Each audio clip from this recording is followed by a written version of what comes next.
on the situation in Afghanistan. I also thank our special representatives who worked hard to lay a strong foundation for our meeting. I am positive that our deliberations today will be productive. Excellencies, we are meeting at a pivotal moment in Afghanistan's history. The events of the past few weeks have catapulted our region to a global spotlight. How the situation evolves will have profound implications for Afghanistan, our region, and the world at large. It is clear that no one could anticipate the recent turn of events, from the meltdown of security forces to the collapse of the Afghanistan government. All previous assessments and predictions proved wrong. Notwithstanding the unanticipated and sudden nature of these developments, it is important to note that the much dreaded bloodshed has not occurred. The prospect of a protracted conflict and civil war seems to have been averted. The much feared mass exodus of refugees has not taken place, at least thus far. By all reckonings, the situation remains complex and fluid. One thing, however, is certain. We all are grappling with a changed reality in Afghanistan. The Taliban have announced formation of a caretaker setup. We have noted this development. We hope that the political situation stabilizes at the earliest, leading to normalcy. The new situation requires discarding old lenses, developing new insights, and proceeding with a realistic and pragmatic approach. At the center of our endeavors must remain the well-being of the Afghan people, who have suffered enormously due to conflict and instability for over 40 years. Excellencies, on 18th August 2021, I had a detailed exchange of views with State Councillor and Foreign Minister Wang Yi. We agreed that in view of the developments taking place in Afghanistan, which had obvious implications for all the 6 neighbors, it was important to have closer communication and coordination. During 24th to 26th of August 2021, I undertook visits to Tajikistan, Uzbekistan, Turkmenistan, and Iran. I am grateful that we had in-depth and insightful discussions during that trip. We agreed on charting a way forward that would help address the common challenges and realize the opportunities that may arise out of the latest developments. Our consultations so far have brought forth the following issues that would require a coordinated approach as the situation evolves. And they are: security situation along the borders, prevention of Afghan soil for being used by terrorist entities, possibility of fresh influx of refugees, containing drug trafficking and transnational crimes, stemming any spread of extremist elements, challenges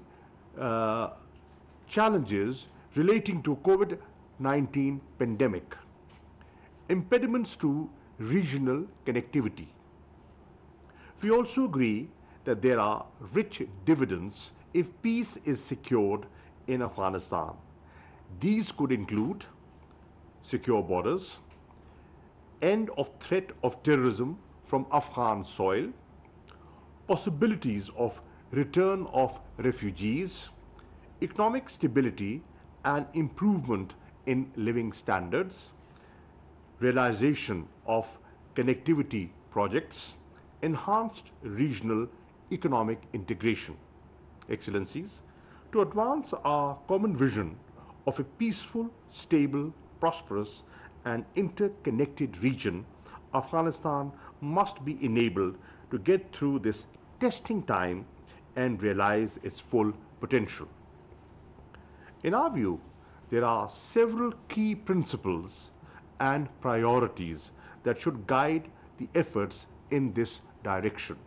First, we must affirm our full support and solidarity with the Afghan people. Second, we must reaffirm our full commitment to the unity, sovereignty and territorial integrity of Afghanistan. Third, we must stress that Afghan issues should have Afghan solutions. Fourth, we must make clear that Afghan soil should not be allowed to be used against any country. Fifth, we must underscore the multi-ethnic nature of Afghan society and stress the importance of national reconciliation.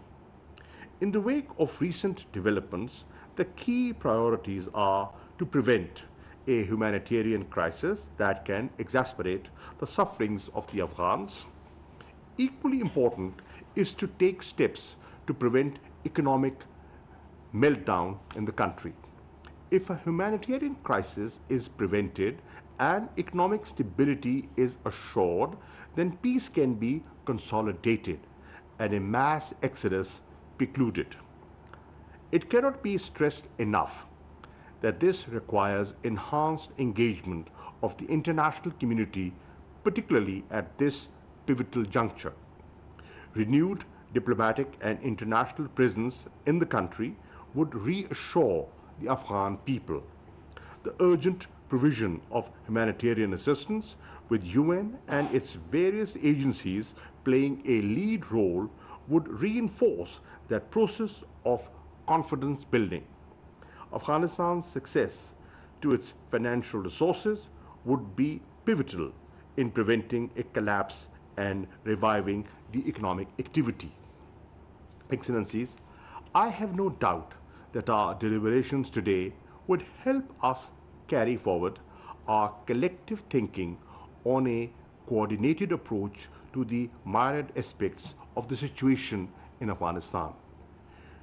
We propose to transform this important platform of neighboring countries into a regular consultative mechanism. I also suggest that we may give consideration to the idea to invite Afghanistan in future. Participation of Afghanistan will augment this forum's effectiveness in pursuing our shared objectives for lasting peace and stability in Afghanistan. The neighboring countries have a direct stake in the stability in Afghanistan. Our collective voice to the international community will reinforce our message of a peaceful, stable and prosperous Afghanistan at peace with itself and with its neighbors. I thank you all.